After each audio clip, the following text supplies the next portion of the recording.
Welcome and greetings, career-minded superstars.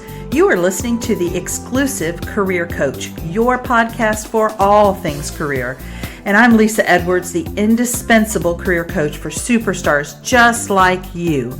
Now let's dig into this week's topic, shall we? Go from dragging yourself to work each day to finding a job you love. The Career Spring program is for high-achieving and ambitious mid-level professionals like you who are looking for a job that uses your zone of genius, recognizes your value, and pays you what you're worth. If you're ready to learn more, schedule a complimentary consult using the link to my calendar in the show notes. Be sure to follow me on Exclusive Career Coaching on Facebook, Lisa Edwards on LinkedIn, and Lisa.Edwards on Instagram. Greetings. Happy after Thanksgiving if you live here in the United States. I hope your belly is full and you had some positive family time.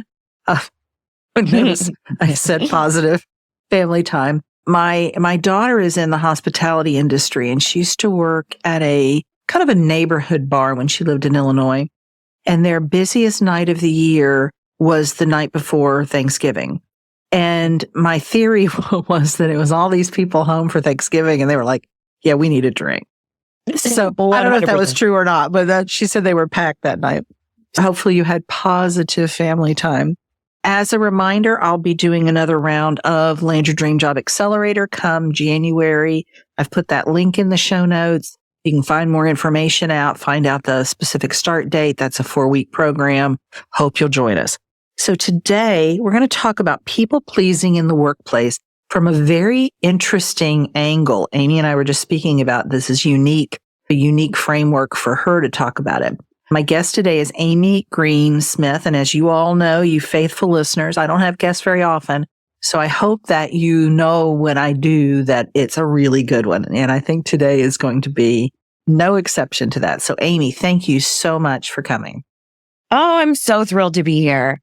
It's going to be a good one. Why don't you start by telling the folks something about yourself? Sure. I prefer Scotch whiskey over bourbon. Do you want that? You go wherever you want to go, girl. That sort of information. So I'm a Taurus and I'm a 4 on the Enneagram.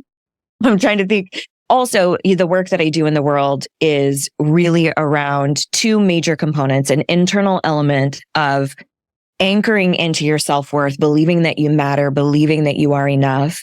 And then the external component of, okay, if I do believe in my own intrinsic worthiness, how does that inform my relationships, specifically in the realm of communication? So what does that look like to establish boundaries or have a difficult conversation, to ask for a raise or ask an adult child to move out of the house? Like there are all of these very difficult conversations that we come up against that we haven't really been educated around or how to participate in those from a powerful lens. So I love that field, and it also is directly tied to the concept of people pleasing, because one of the reasons why we tend to not speak up for ourselves is because we're so invested in the opinions of other people. Mm-hmm. And we can definitely see that amplify in the workplace as well. So that's what I do in my corner of the interwebs.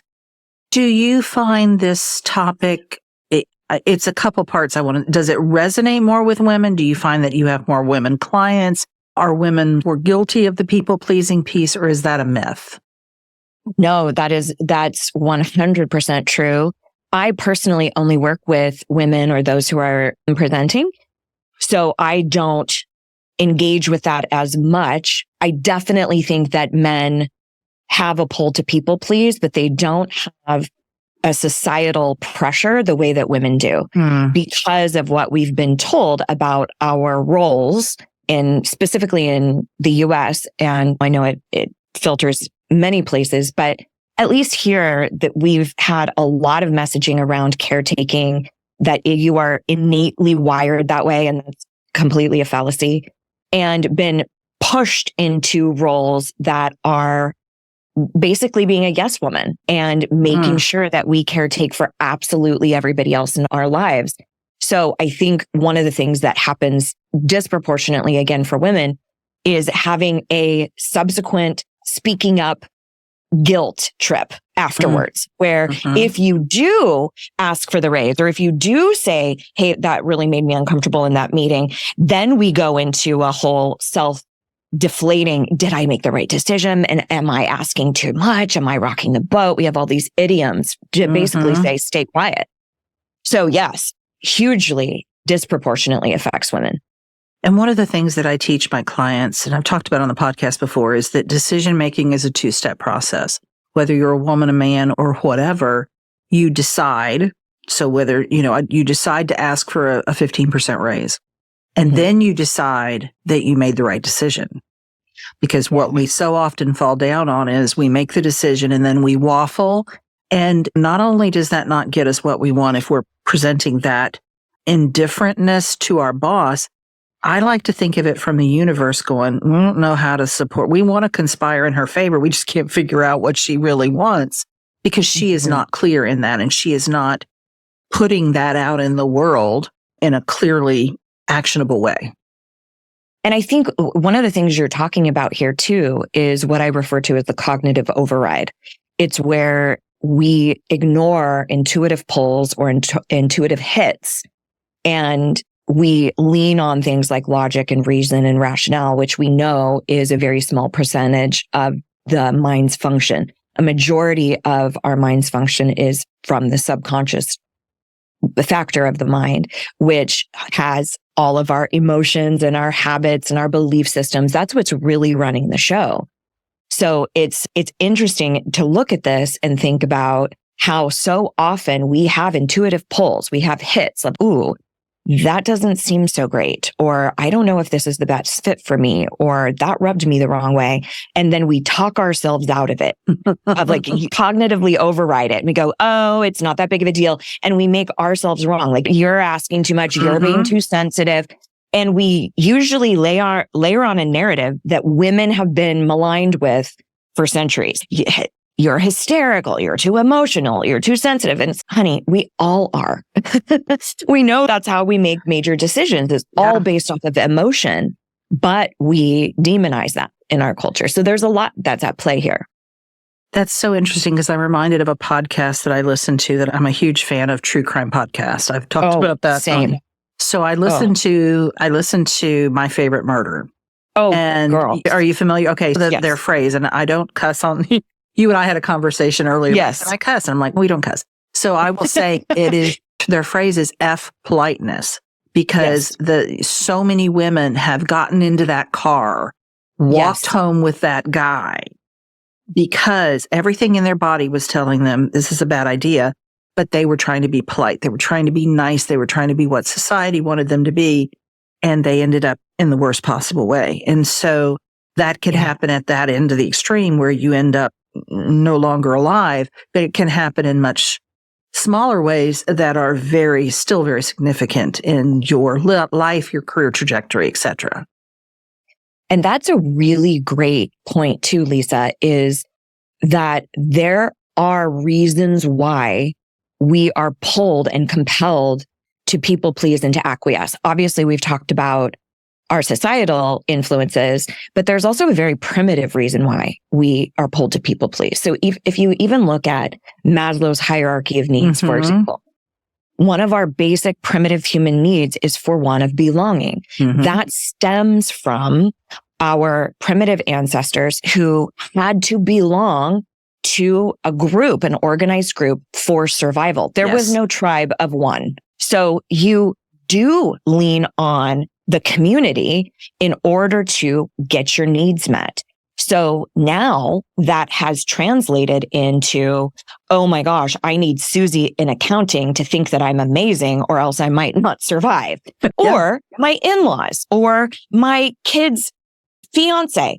I need them to like me. I need them to love me in order to survive. And so what we're conflating is this idea of people pleasing somebody will keep me safe.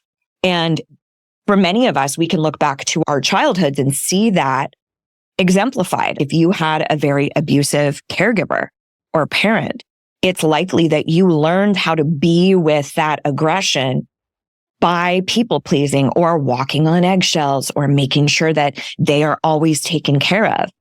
So there is a very real element here of noticing when people pleasing may actually be a huge benefit to you in order to stay alive, right? In order to take care of yourself. Yeah, that was one of the things that really stuck out to me the most when you and I initially talked was this idea, because I think I had painted people pleasing in a very negative light, like it's always bad. And you brought up this concept of self-preservation, but in the current day, right? Because I get it from back in the day, right? I always call it the mastodon at the mouth of the cave, right? Our primitive brain still thinks there's a mastodon at the mouth of our cave, even though there are no mastodons and we don't live in caves anymore. So talk to me about the difference between self-preservation for people pleasing for self-preservation purposes, and specifically in the workplace, and then people pleasing because you don't value yourself enough. How do you know where that line is and how do you walk that appropriately? That is going to differ depending on each and every situation. Oftentimes I'll say that's why it's called personal development, because it's personal. And there are so many nuances to this. But I think what's important to understand is we will lean on a behavior like perfectionism, like accomplishment, or like people pleasing. And sometimes it is a detriment to us, meaning it's stifling our happiness. And then sometimes it's exactly what we need to do in order to stay safe. So I'll give you an example. Years and years ago, I was working in a corporate environment where I was working for a prestige makeup brand and I was a corporate trainer and traveled a lot and was dying a slow death and realizing that I wanted to make some changes. However, this company was phenomenal to work for as far as the benefits and the tuition reimbursement. So I wanted to get my degree basically on the house. Like I did not want to have to pay anything for school, but I was also miserable and I didn't like doing the job that I was doing. And I didn't like with the people that I was working for. But I learned that if I can fly under the radar and just tell them what they want to hear, and in essence, people please, I can get my needs met. I can get what I wanted, which was to deal with that less conducive workplace environment in service of something greater for myself. So I was motivated from a place of preserving Amy and her future and what I wanted, as opposed to if I was constantly trying to make everyone else happy, constantly acquiescing to everybody and not voicing my opinion because I needed that validation in order to believe in my own value. That's the discernment. Am I actually trying to make this person view me in a specific way because it's my livelihood and I need this bonus or I need this job? Or is it, I don't believe that I matter or that I'm valuable unless I get this external validation? So it's essentially, am I outsourcing my self-worth, or is this in service of me meeting a need for myself? I love that distinction. I think along with that is then, that what I talked about, that decision making being a two-step process, deciding that you made the right decision, because I think the real tendency in that situation is to then begin complaining about all the things about the job that you don't like, but bringing it back around to, here's what I'm getting out of this. Here's the benefit. I like why I'm doing this. I chose this. That's a really important one. Gets you out of that victim mentality, right? Which I think, to me, victim mentality is like people-pleasing food. Am I wrong? Yeah. And it also you get to be locked into inaction. So you don't have to do anything. You just get to stay in your victimhood and blame everyone else. And so it has a luxury in the sense that you don't have to do anything, but you're miserable. Yeah. Wow. So I love the example that you gave about getting your degree, getting those credentials. What can you see as some other reasons that you might choose to people please in the workplace for the right reason? Sure. It could be that you specifically go out of your way to befriend someone or connect with them because you know that could be a really great alliance to have down the road. Maybe they work in HR or there's a way that they could help promote you. I think it's important to recognize, is any of the behavior that I'm employing something that goes against my core value system? Being kind and being friendly doesn't go against my value system, right? Like that's a method of winning friends and influencing people, basically, that could, that feels in alignment with my values. Now, it wouldn't feel in alignment for me to shower them with a bunch of gifts if I really don't like them at all. But being kind to somebody is definitely going to be in alignment for me as far as, could this make my job easier?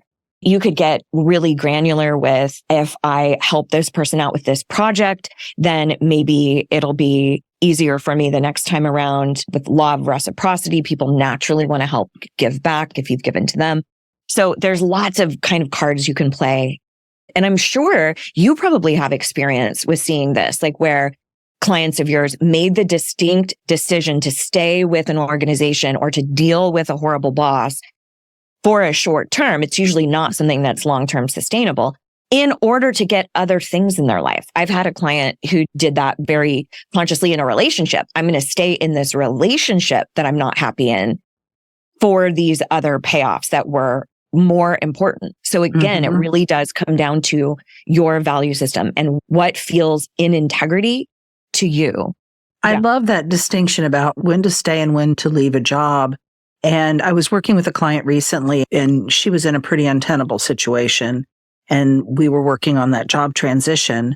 And one of the options that I gave her was what I call a bridge job, right? So a bridge job is, it has a purpose. It's getting me out of the situation because there's a reason. I'm not just running away. I have a purpose in mind. I'm going to learn something. I'm going to make money. I'm going to whatever. And she thought about that for a while. And she said, what if I decided that my current job is my bridge job? And I was like, tell me more, tell me everything. And she got it right away that she could reframe her experience because she was making good money. I don't remember the specifics, but she could take that time that she would be spending looking for a bridge job and be looking for the real job that she wants, right? She doesn't have to, have a stop along the way. She can go from what she's in to the next great opportunity. And there was some learning that she could grab a hold of and take advantage of and all of those things. So she decided to look at her current situation as a bridge job, and that made sense for her. Yes. Yes. I'm so glad you brought that up because that is a mindset shift. That's the only thing that, from what I'm hearing, that's the only thing that shifted was her mindset. Absolutely. She decided that she was going to stay in that job. And one of the things that I would say, while I was getting my bachelor's degree, I was getting a ton of different coaching certifications paid for through my company at the time. I would tell myself, this is funding my escape. This is funding my escape. Because it really quite literally was. And then something that my husband would say to me is, because he knew that it was an incredible dichotomy to be working and coaching on my days off, trying to build a business. And then the other 5 days, I was in a very superficial sort of career where we're talking about this season's handbags and how does that correlate with makeup. And then I'm talking about people's biggest fears and their shame and on the other days. So I thought about how it's so easy for me to be the woman that I want to be at coaching conventions or when I'm with a bunch of like-minded folks doing our hippie stuff. But it is a challenge to my character to be the woman I want to be in the midst of an environment that doesn't foster that. So I started looking at those days that were not fun and were not something that I wanted to be doing as a character building opportunity. So my husband would always say, how is the character building today? And it was a way to reframe, because I definitely, don't get me wrong, I got a little elitist. I got self-help. I call that when self-help goes bad. where I was starting to be a bit elitist about, oh, you guys are so superficial. But here I am acting greater than. So there was a lot of room for me to still learn lessons. And then I do think you get to a point where you're walking around in a red flag. It's not like they're just on the outskirts. The cost of staying becomes too great. And that's going to be different for every single person. Yeah, I think to your point, what I see with clients who, let's say they want to start their own business or even they want to get in a new job, it's that light at the end of the tunnel that makes the current situation more bearable, right? They're making, whether it's forward momentum towards growing that business to the point where it's sustainable, or they're making progress in their job search. They tend to let go of some of the lesser issues around the workplace. There's that light at the end of the tunnel, and it's not the oncoming train. And and for me, I'm such a spitfire that I wanted to fight about everything. And I was like, God, I'm making my job really hard by trying to do too many hills to die on. Do I want all these hills to die on? No. So I had to get really clear of in the grand scheme of Amy Greensmith's life, how hard do I want to fight about this tiny spreadsheet situation with my boss? How hard do I want to fight about this when I see that this is going to be temporary, when I've crafted a plan specifically to escape, right? Yeah. So I love that. You have to pick your battles. Absolutely. Definitely. So let's talk about the flip side, and we've alluded to it some, but I want you to go into a little bit more depth about some specific situations at work where you would be people-pleasing for the wrong reasons. Ooh. Yeah. Again, I think this is going to be something that is pretty intuitive. It's that you are doing something ill-intended, basically, where this is where greed comes in. This is where you're being a little bit malicious or you're being manipulative or things like that. And I feel like most of us have a little compass, have that intuition that pops up and says, hey, this doesn't quite feel right. So obviously anything where you are lying or being dishonest, where you're saying that somebody did something that they didn't, or vice versa, in order to gain favor. So I think recognizing that you're trying to get your self-worth in some way through that process, as opposed to showing up and being your powerful, authentic self. It could also be where you are feigning interest in things and you're essentially selling false goods, right? Where if that person were to find out that you aren't being honest or of integrity, that would be harmful to them in some way. So I think that little checks and balances can be really helpful. I'm curious if you're thinking of specific scenarios where it could be really detrimental. Actually, as you were saying that, I was thinking about personal relationships, because when you're talking about romantic relationships, if you are all about the people pleasing early on, someday the real Amy Greensmith, the real Lisa Edwards is going to show up, and the other person is going to be like, who are you? Right. So false goods selling false goods is a great way of putting it. You are going to show up as you. And even if you don't, someday you're going to get tired of being somebody that you're not. I love it's a church that's near where I live, and it's like a storefront where they have where they keep the kids. And there's a little sign in the door that I have to walk by it to go get my pizza. That's why I know this. And it says, be yourself. Everyone else is already taken. Right? So it's that concept of how does that feel that and it creates fear, right? It comes from lack of self-confidence, self-worth. And then it breeds fear because you're afraid the other person is going to find out who the real you is, which keeps making you even less in integrity with yourself. And then one day you show up as you, and it's probably all over at that point because they don't know who you are. The stranger has just showed up in front of them.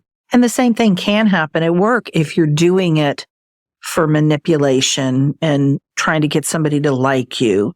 And as opposed to, okay, we're in here together, let's get along. let's, help each other do the best job we can. All of those kinds of reasons. And I would guess that it's not typically insidious. Nobody sets out to be a people pleaser, to be a big liar. Yeah, I had a colleague who, she would drop a F-bomb in there, but she would say people pleasers are liars. And that there's something to that, right? So when we're talking about it through self-preservation, yeah, we might be selling a specific scenario. Every time we do interviews, we do this, right? Here's the shiniest version of me. And there's a reason why, because we need a job, we need a livelihood. But I think when we're talking about our personal life too, most of us, when we say we want rich, deep friendships, we don't want a bunch of liars. I had to tell my husband when I would say, I genuinely want to know what you think of this outfit. It's not a trap. I promise you, it's not a trap. And I'm like, I know you've been trapped before by telling the truth. I want to know if I'm going to go out looking like a hayseed. Like, I need to know. And so it took him a while to go, oh, I'm allowed. It's safe, actually, for me to be honest with her or to speak up with her. Most of the time, what we want to attract to ourselves is authentic humans. I recently had a discussion with a client of mine who gets so frustrated with her sister because her sister is always saying, what do you want to do? Or yeah, whatever you want is fine. And then she'll shapeshift around various different types of relationships. So this client of mine I feel like I don't know who she really is. Mm-hmm. And you feel like you're around someone who's a bit of a charlatan. And now I can see, wow, I know that stems from hurt. A lot of times that stems from childhood stuff. Again, we did that to stay safe around maybe a volatile partner or parent.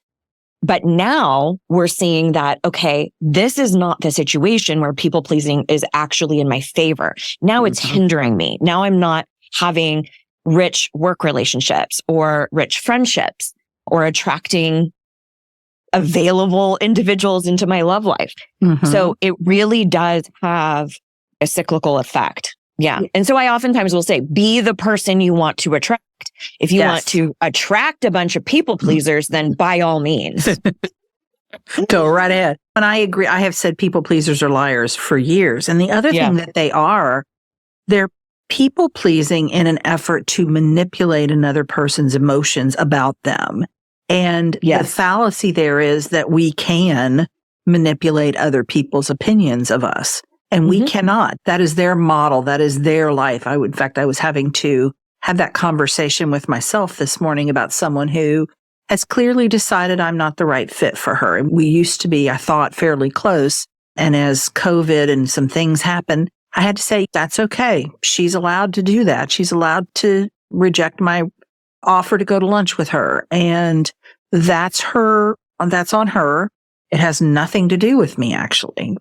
And letting that go. But when we try to people please, it's because we are trying to manipulate them into thinking favorably of us.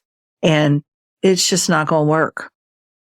Yes. And I think if you tend to be one of those folks, give yourself a huge dose of compassion, because no one sets out to be like, you know what I'm going to do? I am going to lie to everyone and I'm going to manipulate them into feeling something. And I'm just going to be a big people pleaser and it's going to be amazing. No, nobody does that, right? Like, it's stuff that we developed again because society, family, what was modeled for us, our patriarchal influence, all of that stuff contributes to how we show up and how we behave. In fact, one of the things I say all the time to my clients is, what would a cis-het, middle-aged white man do?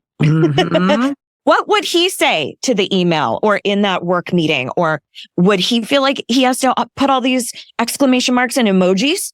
No, he would just say, I'm not available. But there's a reason, right? You're laughing because I'm just picturing this dude like smiley face, heart. Yeah. It just it does not happen. No. It doesn't, because typically men are not conditioned to caretake for how everything they do lands on the other person the way women are.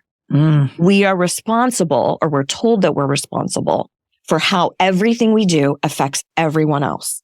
And I have a sort of a metaphor that I would love to share with you all. Please. And it's a concept that I developed specifically around worth, because one of the things that gets conflated here is emotions. Because when someone doesn't approve of us or doesn't like our suggestion or whatever it is, that comes with a feeling, an associated feeling, disappointment, sadness, rejection.